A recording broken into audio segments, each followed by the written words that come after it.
Hi అండి అందరికీ. ఈరోజు మా ఇంట్లో స్పెషల్ వచ్చి చికెన్ బిర్యానీ ఎలా చేసుకోవాలో చూసేద్దాం వచ్చేయండి. దానికన్నా ముందుగా మన ఛానల్ని ఫస్ట్ టైం చూస్తున్నట్టయితే లైక్ చేసి, షేర్ చేసి, కమెంట్ చేసేయండి. ఇంకా ప్రాసెస్లోకి వెళ్ళిపోతే ముందుగా వాష్ చేసి పెట్టుకున్న చికెన్లో ఉప్పు, పసుపు, కారం, ధనియాల పొడి, చికెన్ మసాలా, గరం మసాలా, అలాగే బిర్యానీ మసాలా, కొంచెం పెరుగు ఉంటే నిమ్మదబ్బ మొత్తం కలుపుకొని పక్కన ఉంచుకోండి. ఒక గ్లాస్ బియ్యానికి 2 గ్లాసులు నీళ్ళు చొప్పున కడిగి పెట్టుకొని అరగంట సోపు పక్కన ఉంచుకోండి.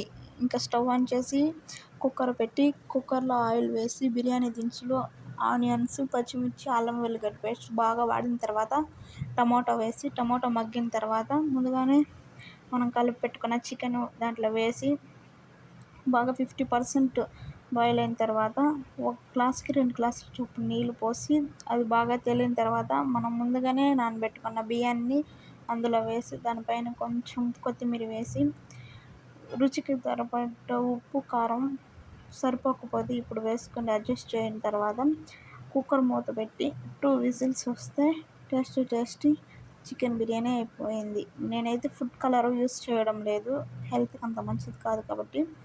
మీకు నా వీడియో నచ్చినట్టయితే like and share and subscribe చేసుకోండి. బాయ్.